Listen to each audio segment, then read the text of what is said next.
Okay, so the first book that I really ever read on this channel was The Princess Saves Herself in this one.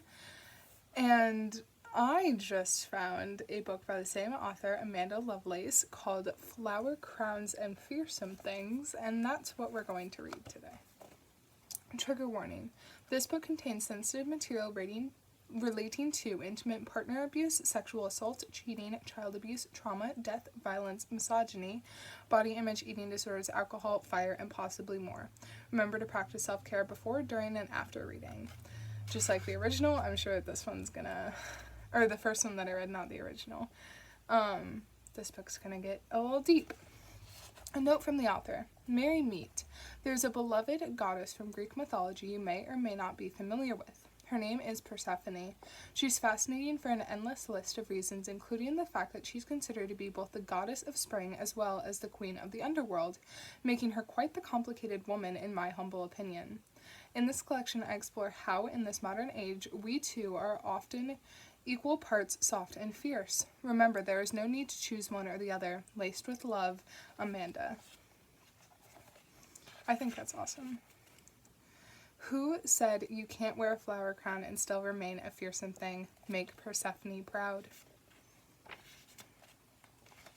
She cries just as much when she's completely happy as she does when she's utterly devastated. She likes to think it's enough to water wildflower meadows.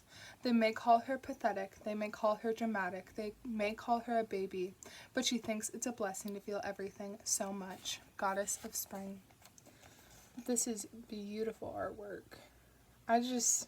Her book, like the first one just totally caught me off guard. I'm so excited.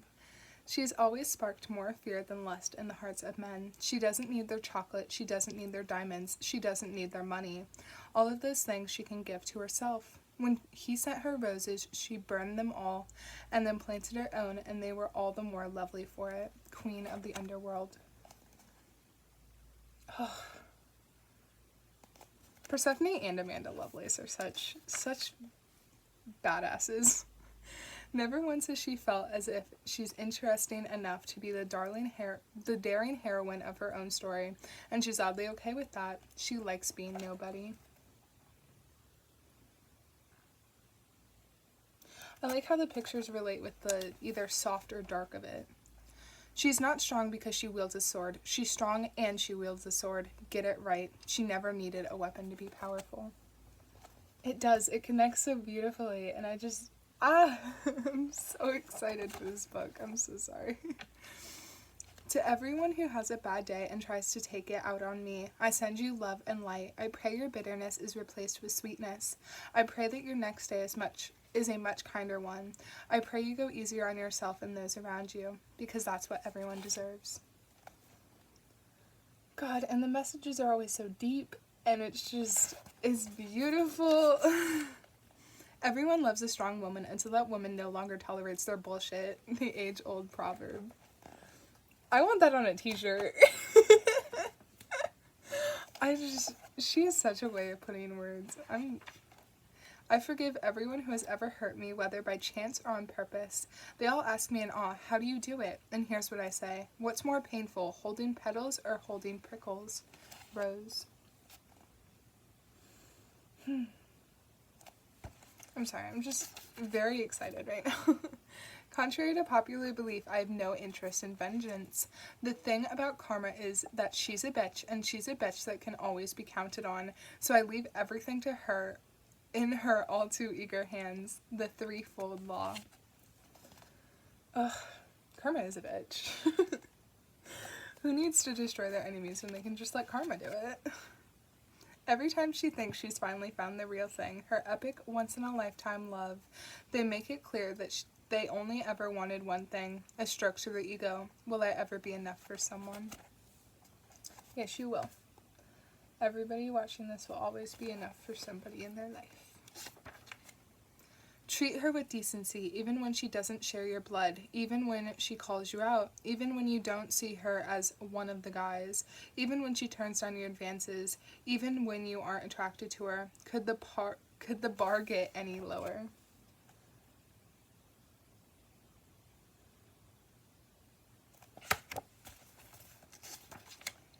If every other girl is Queen Anne's lace, then I'm poison hemlock. At first glance, we look exactly the same until someone gets too close and they realize I'm not worth the trouble.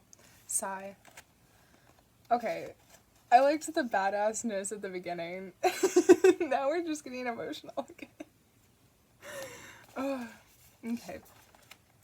Being friends with girls isn't too much drama, but you know what is? Constantly trying to burn your sisters at the fucking stake out of pettiness and resentment when you could just support them instead. Commit to putting out more fires than you start. True. True. Always be kinder to people. She always says sorry or excuse me before inserting herself into a conversation, and she wonders who taught her to do that, because she's begun to notice that he never so much as thinks twice before speaking his mind. What's it like to be so bold? I do that all the time, actually.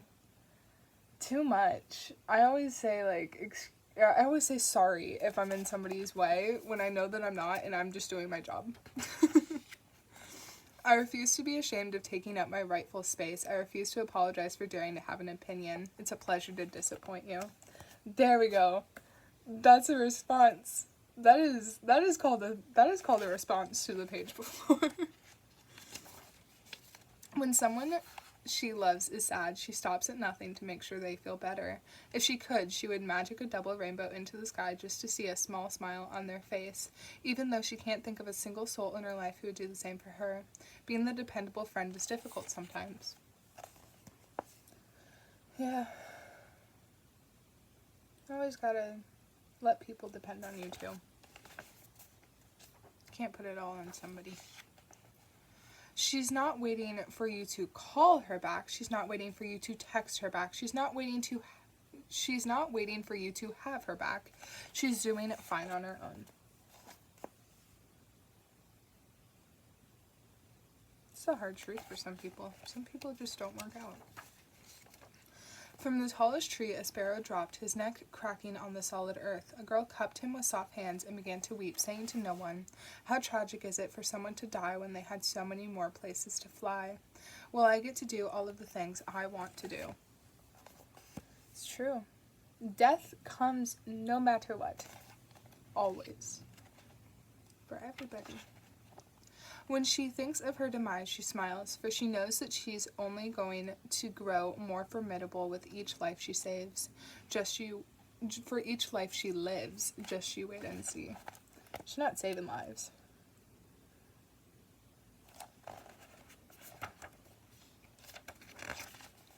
One day, years from now, when the world stops ending, the first thing I will do is come within 6 feet of you. I will hold your face. I will no longer be afraid. We're going to make it, you and I. Okay, I'm not gonna lie. That one hit home just a little bit. That one hurt. That one hurt. When I wear a mask, not only am I protecting the lives of myself and others, but nobody tells me to smile to look less intimidating or prettier for them. Better yet, nobody can see me mouthing "go to hell" with my perfect lipstick mouth at last. It's true. Masks saved a lot of people's feelings from being hurt, I'll be honest. They know her as the girl who sees signs in everything. At her core, she knows that the dragonflies are probably just dragonflies, and the songbirds are probably just songbirds, not guardian angels in disguise, not departed loved ones sending messages for comfort and reassurance. But if you think that will ever stop her, then you'd be horribly mistaken, for experience has taught her that the faith in miracles is more important than the presence of them. After all, that's often what creates them in the first place. Hope is essential. I like that one too. I'm gonna like a lot of these pages, but if someone had to describe her, they would probably say that she's the girl who doesn't believe in anything. In other words, she doesn't believe that her life is inevitable. She doesn't believe that tarot cards have the ability to predict her future as though it's already been written in the stars. Rather, she believes they reveal mere possibilities, and every choice she makes from there weaves her fate. But in that way, I guess you could say she does believe in one thing, herself. Oh, that gave me the chills, actually. poem is good. I like how they're, like, mirroring each other. Like, the good one goes first and then the bad one. She would love nothing more than to leave a heart-shaped tattoo on a world filled with so much hatred, to honor each and every woman who came before her. She can't help feeling like she's letting them down.